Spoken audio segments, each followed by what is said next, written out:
Hi, I'm Shelby Williams with Plano City Council. First, I would like to invite everyone, and I mean everyone, you and 287,000 of your closest friends, to my re-election kickoff on Monday, January 30th at 6 o'clock at Turkish Cafe and Lounge in Plano. So when I say everyone is welcome, I mean everyone. Nobody will be turned away, and nobody will be kicked out of my kickoff unless you're causing an actual disturbance. I believe in representing the entire city, no matter whether you agree with me or not. And so I'm inviting everyone to come and be part of my re-election kickoff, whether or not you intend to vote for me.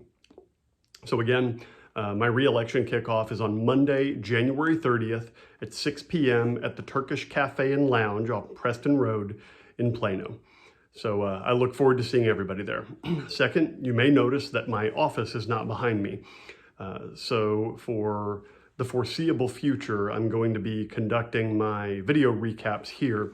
My office has become a bedroom for my aunt who was visiting for just a few days, just like Gilligan went on a 3-hour tour before Christmas, and within 10 minutes at my house, came in from Seattle. Within 10 minutes of my house attacked her. She took a bad step on the stairs and wound up in the hospital. So she's been there in an inpatient physical rehabilitation facility for 3 weeks, and we just were able to bring her home with us on Friday. So we have repurposed my office into a bedroom for her. Her name is Charlotte. Please keep her in her prayers, keep her in your prayers for a speedy and complete recovery. So she's going to be staying with us for a lot longer than she bargained for. But all the better reason and all the better way to spend some good quality time with her. So speaking of good quality time, Happy New Year. At tonight's council meeting, we first discussed some DART funds. So DART received money from the feds, like everybody did, which is now being paid for through higher taxes and inflation. Congratulations, everybody. And they received a lot more than they actually needed. So DART gets most of its money from its member cities, 13 member cities, including Plano.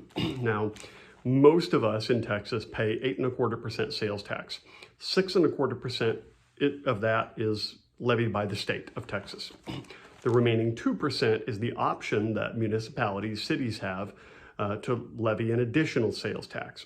So same thing in Plano, we levy an additional 2% sales tax. However, the DART agreement, which was set in state statute back in the 80s, is that if you are a member city, half of that 2%, meaning 1%, goes to DART. So that's how DART gets most of its money, is half of the city's share of sales tax from its member cities.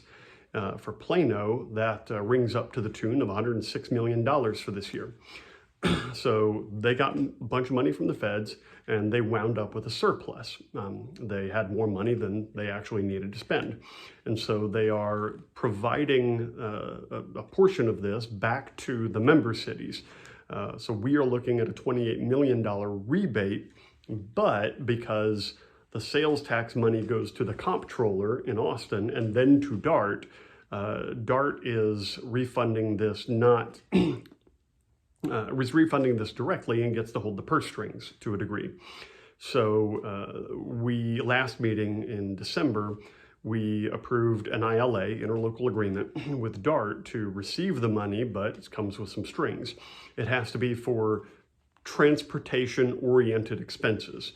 Now that doesn't mean augmenting DART's operations, because they already had the money for that, and they had too much money for that, hence the surplus.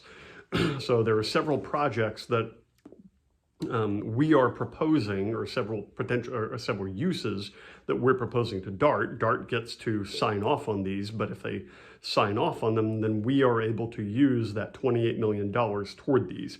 Some of those are, some examples are a downtown Plano parking garage, which we actually removed from the list tonight. We said we're not interested in pursuing that. Street maintenance. That should not come as a shock to anybody that we need that across the city, both residential streets and arterial streets. A land purchase for a public works complex, which is really overdue. Senior rides program proposed by Councilman Smith. traffic signal system, and a Parker Road station connection. So some of these, such as the land purchase for the Public Works Complex, the Parker Road Station connection, they have definitive price tags. The downtown Plano parking garage had a price tag too of an estimated $2 million, but that's scrapped. Things like the road maintenance, we could never spend as little as $28 million on that. So we would spend every penny on that, even if we, and the Park Boulevard, I should say, was the focus of a lot of that discussion tonight. We could easily spend $28 million repairing our roads. So we're going to bring this list to DART. DART's going to say, okay, yeah, this is cool, that's not cool, this is this and this and this are cool. And then once that comes back to council, the list of approved items, then we can determine where we want the money to go. So that's going to come back at a future time. We have to have those meetings with DART first. Some of the restrictions are that we have to request reimbursement for all of this from DART. They're not just going to cut us a check and say, have fun with it, by April 30th, 2026. But of course, big projects take a long time, so that could be upon us sooner rather than later. Okay, moving on to that was in the preliminary open. Moving on to our regular meeting. The first item was a rezoning request. It was for 6 single-family 9 lots. These are large single-family lots, roughly 1/5 to 1/4 of an acre. They're respectable. And it's at a bend in the road off of Los Rios and Flintstone Drive. It's just to the northwest, and I mean just to the northwest, of Plano East Senior High School. Now, I've taken this bend in the road many times. I don't know what the source of the confusion was. The neighborhoods to the west, to the north, the east, all around basically, are single-family 7 and single-family 9, which are some of the largest single-family designations we have, or largest lot size, I should say, single-family designations we have. There are some estates in the area, and then just south of those estates are more single-family 7, single-family 9 homes.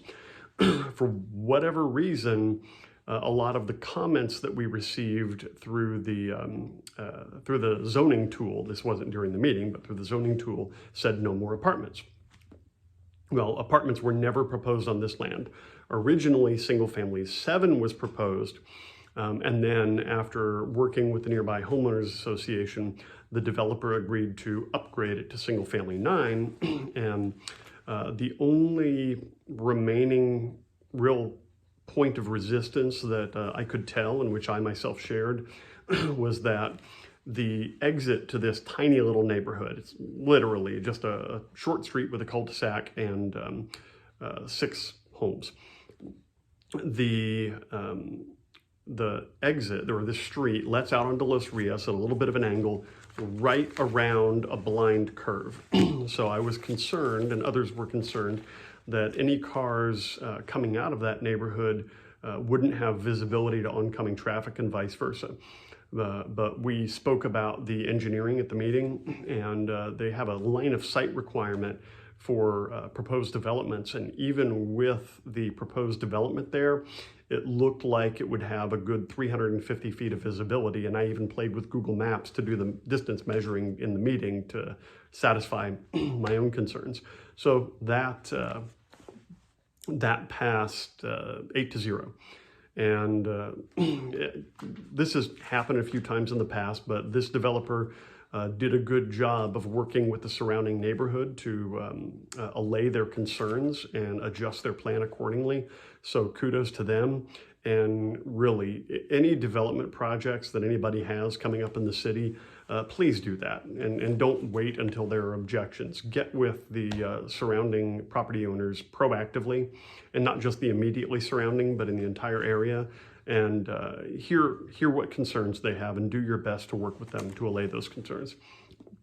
Next was a review of the 2022-23 HOME-ARP, American Rescue Plan allocation.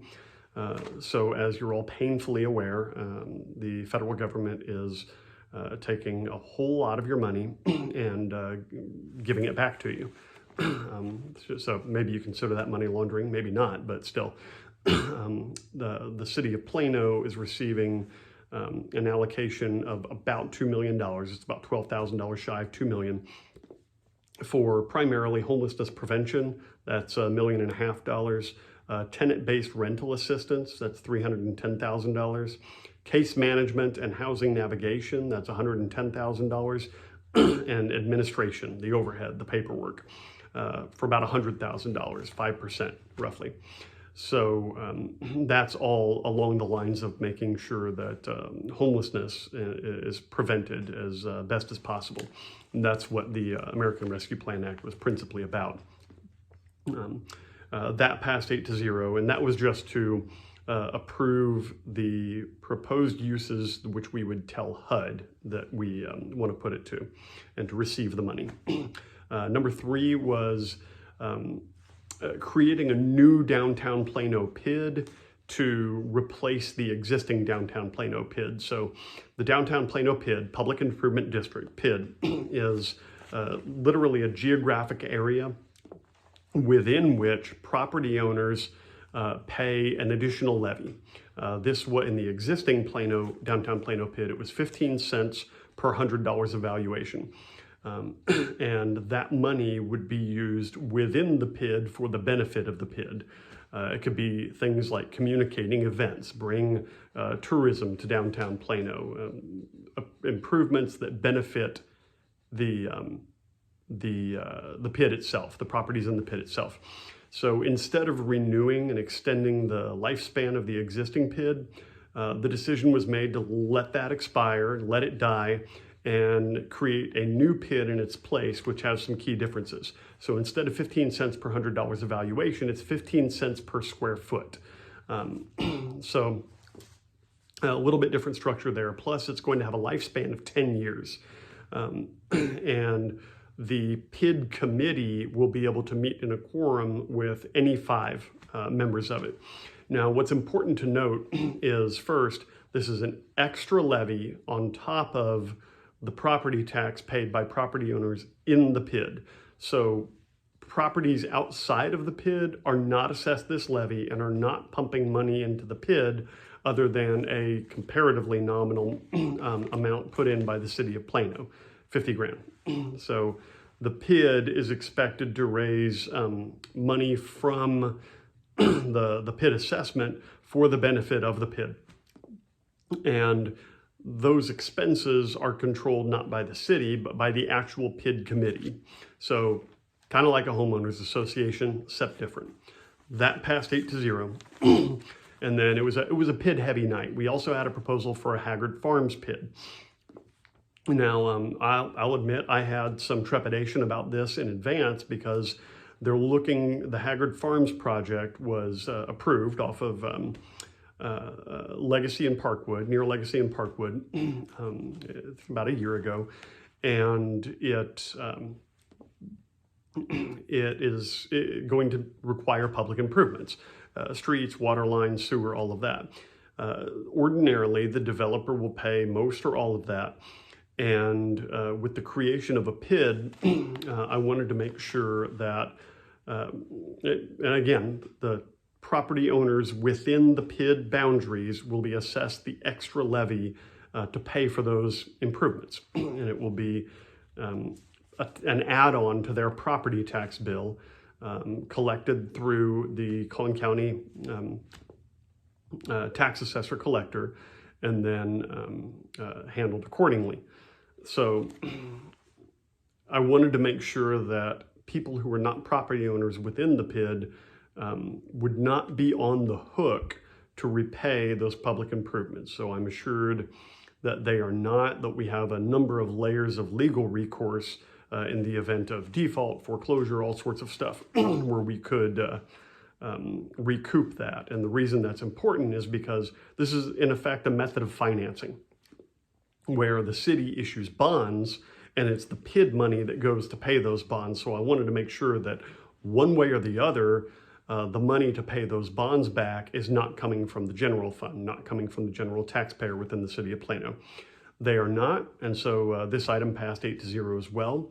The next item was just an add-on to that. It was to make sure that if the developer does not do what they need to do within 2 years, then the PID, which we had just approved, vanishes, expires.